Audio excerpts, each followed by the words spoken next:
Hey guys, welcome back. BDCKR here, and we're back with our weekly recap of all things Injustice. This is the week of April 10th, 2025, and the current challenge is Arkham Knight Harley Quinn. It is a one-week repeat. The required characters are Sinestro, Black Adam, and Batman, who are all available in the store as cheaply as bronze, silver, and gold, respectively. Her passive is a two-parter. This one's for Mr. J. When the enemy tags in, Harley may perform a surprise attack if she is tagged out.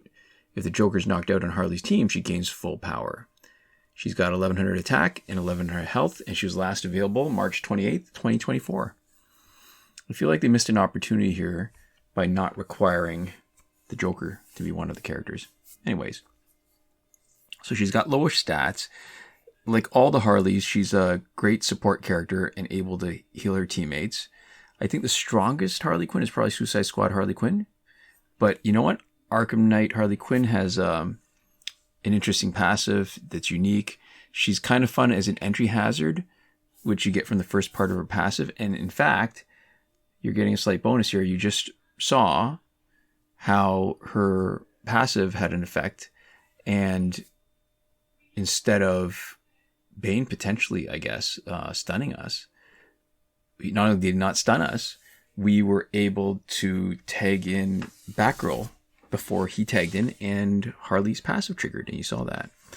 So the second part of her passive, gaining full power when a Joker is knocked out, that can be fun, but gaining power quickly by having your teammates knocked out, that's not exactly a unique strategy because you've got Killing Joke Joker, and it's not a great strategy when you've got Tattoo Totem available to you as an alternative for generating power.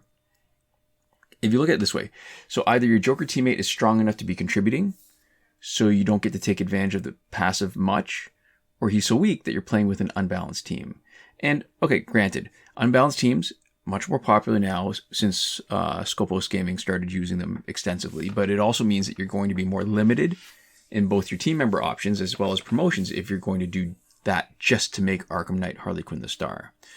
And even before the Tattoo Totem, it's hard to play to maximize the whole idea of getting power from knocking out Joker teammate of her passive if you're leaving the Joker out until he's knocked out, right? Because the longer he's fighting, the more power Harley Quinn generates off screen, and the more power she generates off screen, the less valuable it is for the Joker to get knocked out because you're not getting 3 bars of power. You might be getting 2 bars of power instead, right?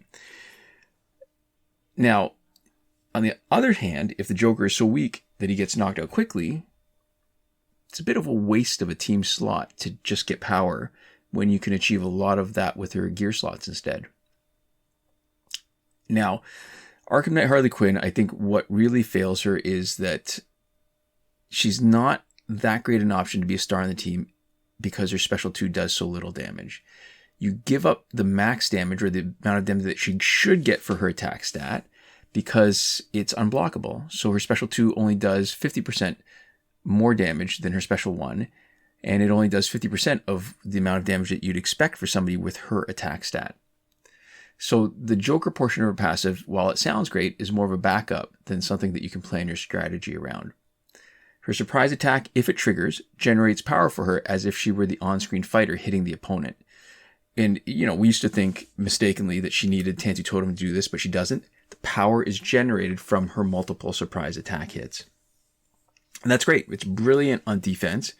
It's not so good on offense because if she's the star on your team, you have to leave her off screen to take advantage or to even potentially trigger her passive. You can't really take advantage of it because it's only a chance. She's got extra hits on her combo ender for her tap attack. That's good for taking advantage of any gears that have a combo ender effect. The second last time we used her, she wasn't the star. She was support for Arkham Knight Catwoman. And, honestly, that's where she is really her best. The last time we used her, we tried highlighting her as a potential main damage dealer, but she didn't have any Arkham teammates because, well, it's so hard to give up Hawkgirl and Rebirth Raven. She makes her Arkham teammates better, but aside from Arkham Knight Batgirl, they usually don't make her that much better. So this time we set up the team in an attempt to make her shine, but maybe a little bit more effectively. Arkham Knight Batgirl is the ideal teammate for Harley Quinn. Arkham Knight Batgirl's Special 1 does as much damage as many other characters' Special 2 if you gear her properly. So she only needs one of either Tantu Totem or Master's Death card. And she also makes Harley Quinn better with her save. We're mainly using Harley Quinn Special 1 because her Special 2 does reduce damage. So we're only giving her Master's Death card. We don't need to generate 2 bars of power or give her 2 bars of power every time. And that means that Arkham Knight Batgirl can be really effective with Tantu Totem. The Claw of Horus on Arkham Knight Harley Quinn is to leverage it for gear effects. Enchantress Companion card is to give us a window when the opponent has their specials disabled to tag in Arkham Knight Batgirl and get the most out of her. And because Arkham Knight Harley Quinn is our special specialist and we're relying on her Special 1, she's not nearly as effective as almost anyone else who has a full value Special 2. But I gotta tell you, this team comes pretty close. But that's mainly on the strength of Arkham Knight Batgirl. I mean, as much as we're saying that Arkham Knight Harley Quinn is a star, Arkham Knight Batgirl, you really appreciate just how good she is on this team, on any team. So that's week 50. Since the end of the 4-year repeating challenge cycle, we are still in uncharted territory. There are still 12 more missing challenge characters that may potentially be put into the schedule. Now, we've got, 4 of the regular challenge characters that are still remaining. So what we're thinking might be next based on the old schedule is Arkham Origins Bane, but we're not getting any clues from the packs that is sort of corroborating for that. So maybe something will happen. Definitely we'll find out something after May the 8th, because if we just get the repeating challenge characters after May the 8th, May the 15th, will be the day we will find out if we're getting more missing challenge characters back or we're getting somebody that we've had lots of times before. This week's multiplayer reward is Ares.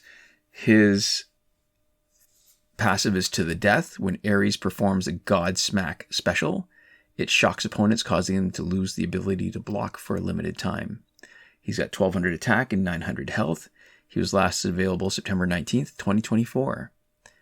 If the pattern holds, and that's a big if, right? Because we've had 2 deviations, first time in years, where we missed Soul Taker Sword and missed Flashpoint Deathstroke in 2 of the challenge weeks in March. But if the pattern holds, next week should be Master's Death card, which is one of the most important legendary gears. So, all right, let's look at his stats. For a multiplayer card, he's got lower stats, but they're weighted towards the damage side, which is how we like them. And along with Sandra Kane Batgirl, he was one of the 2 first multiplayer exclusives, which explains why his stats seem so low. Because they were, but at the time they were pretty high. And it's really just power creep. His passive is interesting. So To the Death, when Ares performs a Godsmack special, it shocks opponents, causing them to lose the ability to block for a limited time. Now, the Godsmack itself is also unblockable, but if you do block when he does it, it has a lower chance of being a critical hit, so it's possible that it won't do enough to knock you out and you could save yourself. The other danger, if you're playing with Ares, is that blocking gear can reflect damage. So, for example, Charged Disc, even if Godsmack breaks the block, the damage reflect still works and you can lose a lot of health. The second part of his passive makes him a perfect teammate for Batgirl. As you can see in the numerous videos and the playlists that we've done with Ares, she gives him an automatic second bar of power, or sorry, really 1, and then you got to do something to give him another bar of power. And if his Special 2 doesn't knock someone out, she can tag in for an unblockable Cloak of Destiny with League of Assassin's Knives Special 1, amped up to the point that it does a ton of damage and it does splash damage. He used to be amazing and great for super fast multiplayer fights, but as the games progressed, the main counter against him, revives, became more common, and you're not getting those same super fast multiplayer fights, mainly because he needs 2 bars of power. Back in the day, 1 revive from, say, 4th World Gear set, that was not a problem because Batgirl Special 1 was enough for the rest of the team, right? You do a Special 2, enemy revives, but they can't block. So she's got a guaranteed high damage, high splash special one. Now that there are so many more common revive possibilities, right? So the entire Blackest Night Hawkgirl team, Necron Scythe. Ares is not nearly as fast as he used to be for fights. And because there's only the 2 gears that give power on tag in, Tantu's Totem, Master's Death card, you can either give him both so that if someone survives the first tag in, he can try again right away when he tags in again. Tag out, tag in. Or you could give Master's Death card to Batgirl to help when he doesn't KO somebody, but he can't do both. The main limitation of building a team around Ares is that revives will really slow you down. More so because you have to generate 2 bars of power compared to, say, one-hit nukes like Bane or any of the Batgirls. So there's a few strategies to manage this, and you can see that in our Ares playlist that we've linked in the description. Hawkgirl, she's our tank, has Astro Harness, so we keep her out of first slot. If the opponent has a revive, instead of tagging in and dropping a Godsmack bomb, you tag in Ares, but only use 1 bar of power, use a special one.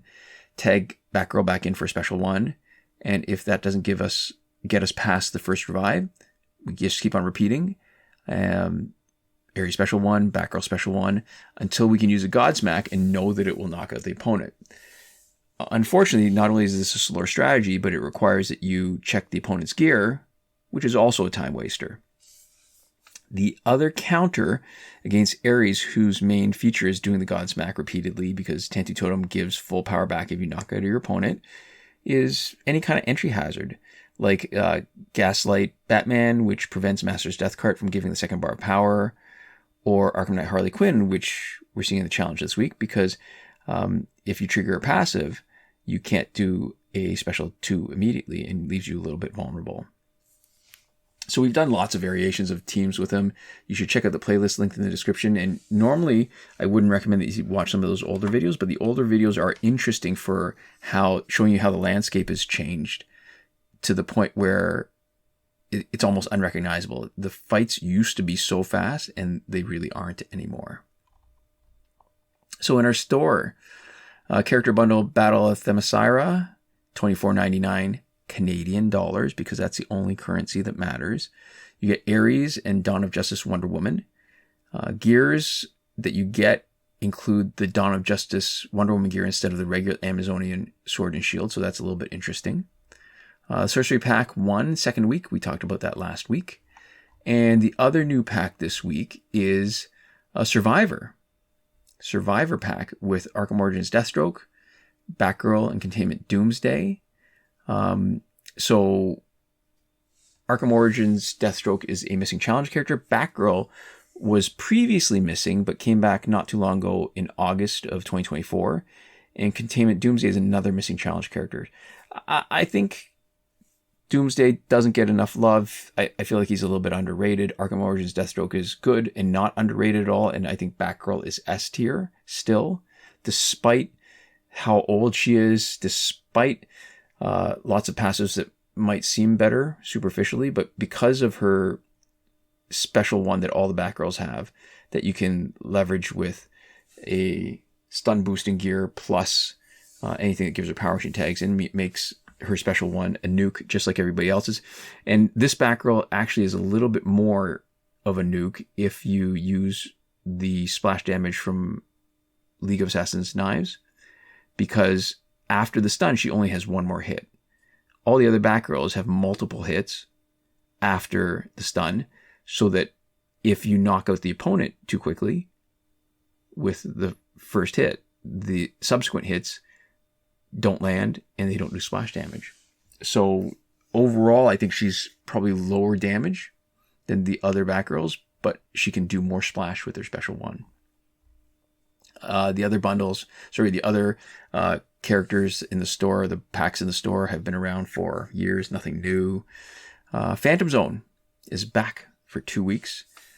Fight 62 is still broken. And we've got double XP for the weekend. I'm not sure what the event is. What's going on? It's too early for Easter? Yeah, I'm not sure what North American holiday is being celebrated. I mean, it's probably an American holiday, but anyways. Last weekend's breakthrough for golds was, as expected, Zatanna, Flash, and Solomon Grundy. This coming weekend's is probably going to be Raven, Superman, and the Arkham Knight. There's a link in the description to a thread in the Injustice Mobile subreddit from Devlin16, one of the mods there, that goes over the complete breakthrough cycle. And as far as the current glitches go, we will go into more detail every time something significant changes, which did not happen this week. Hasn't happened for a long time. However, even if nothing changes, we still do a more detailed review once a month, the first week of every month. And most recently, that was our recap from last week. From the 3rd of April. And you can see a video tutorial for every working glitch in our playlist, Current Working Glitches, linked in the description of this video. The main thing worth mentioning is that the challenge reset glitch has been confirmed to be working on this week's Arkham Knight Harley Quinn challenge. And that's it. So this is where we like to give a big thank you to our patrons on Patreon. That would be Michael Devries, Irvin Ruiz, Hoshi127, Nora Klimek, and Miguel, who are supporting us on the credited level. And thank you all for watching. We'll see you next time. Komoda.